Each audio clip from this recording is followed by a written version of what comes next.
Hello दोस्तों, फिर से एक बार स्वागत है आपका सी टीम बुजी चैनल में। जैसे कि हमने टीडीएस के पिछले वीडियो में कहा था कि काफ़ी सारे सेक्शन बाकी है, उसका हम ये पार्ट 2 बनाया है। नया साल शुरू होते ही काफ़ी सारे चेंजेस भी आ रहे हैं। आज हम टीडीएस यानी कि इनकम टैक्स डिडक्ट करेंगे हम पेमेंट करते टाइम, उसके बारे में बात करेंगे। इनकम टैक्स एक्ट ने कुछ ट्रांजैक्शन बताए हैं जिसका पेमेंट करते टाइम जो पर्सन पेमेंट कर रहा है उसे इनकम टैक्स में बताए गए रेट्स के हिसाब से पेमेंट में से टैक्स कट करना पड़ेगा और गवर्नमेंट को डिपॉजिट करना पड़ेगा। उसके न्यू रेट्स जो 1 अप्रैल से लागू हुए हैं उसके बारे में हम आज डिस्कशन करेंगे।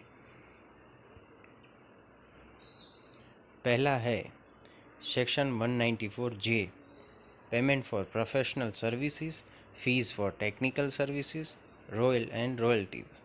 लिमिट है 30,000 रुपीज़ पर एनम। रेट है 10%। इसमें क्या होता है, अगर हम फीस पे करते हैं किसी प्रोफेशनल को प्रोफेशनल सर्विस के लिए, जैसे कि सीए को ऑडिट और इनकम टैक्स जैसी सर्विसेज के लिए फ़ीस देते हैं, और अगर हम फीस पे करते हैं किसी को उसकी टेक्निकल सर्विस के लिए या रॉयल्टी का पेमेंट करते हैं, तो हमें पेमेंट करते टाइम टीडीएस काटना पड़ेगा। अगर सिंगल पेमेंट 30,000 से ज़्यादा है या पूरे साल का मिला के 30,000 से ज़्यादा का है तो 10% के रेट से टीडीएस काटना पड़ेगा। ये रेट पिछले साल में 7.5% था। कोरोना की वजह से गवर्नमेंट ने 25% रिड्यूस किया हुआ था। उसके बाद है section 192, TDS on salary. Employer consider deduction and other income but does not consider any loss except house property loss. Rate रहेगा स्लेब रेट।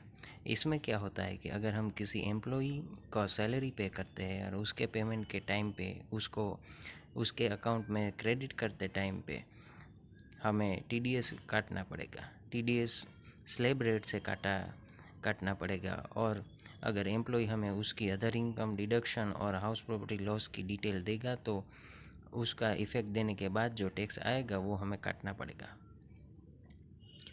उसके बाद है section 194J1BA, any payment to director except liable for TDS under section 192। Rate रहेगा 10%। अगर हम director को section 192 का payment यानी कि सैलरी और रेम्यूनरेशन के अलावा किसी और का पेमेंट करते हैं तो हमें टीडीएस इस सेक्शन में काटना पड़ेगा और रेट रहेगा 10%। उसके बाद है section 194B, winning from lotteries, crossword puzzles, card games etcetera. Limit रहेगी 10,000 रुपीज़। रेट रहेगा 30%। इसमें क्या होता है कि अगर हमें कोई विनिंग्स इनकम होती है लॉटरी से, कार्ड गेम्स से, लाइक कौन बनेगा करोड़पति में जो अमाउंट जीतता है उस पर यह सेक्शन अप्लाई होता है। उसको विनिंग अमाउंट देने से पहले टीडीएस कटेगा। रेट रहेगा 30%। और अगर विनिंग अमाउंट 10,000 से कम है तो टीडीएस काटने की ज़रूरत नहीं है। उसके बाद है section 194BB, winning from horse race. Limit रहेगा 10,000 और रेट रहेगा 30%। ये सेम पिछले सेक्शन जैसा ही है। अगर हमें विनिंग इनकम होती है 10,000 से ज़्यादा हॉर्स रेस से तो इस सेक्शन में टीडीएस कटेगा। टीडीएस की रेट रहेगी 30%। उसके बाद है section 194N, payment in cash by bank, cooperative bank और पोस्ट ऑफिस। लिमिट है 1 करोड़ और रेट रहेगा 2%। ये भी एक इम्पोर्टेंट सेक्शन है। इसमें आपको टीडीएस लगेगा अगर आपने किसी बैंक से या कोऑपरेटिव सोसाइटी या पोस्ट ऑफिस से अपने अकाउंट में से कैश विड्रॉ किया 1 करोड़ से ज़्यादा का, तो बैंक और कोऑपरेटिव सोसाइटी और पोस्ट ऑफिस आपका टीडीएस काटेगी 2% की रेट से। इसमें एक जानने वाली बात यह है कि अगर आपने पिछले 3 साल के इनकम टैक्स के रिटर्न नहीं भरे हैं तो आपको 20 लाख रुपीज़ तक के ऊपर का कैश विड्रॉवल पे 2% टीडीएस कटेगा और 1 करोड़ के ऊपर के कैश विड्रॉवल पे 5% का टीडीएस काटा जाएगा।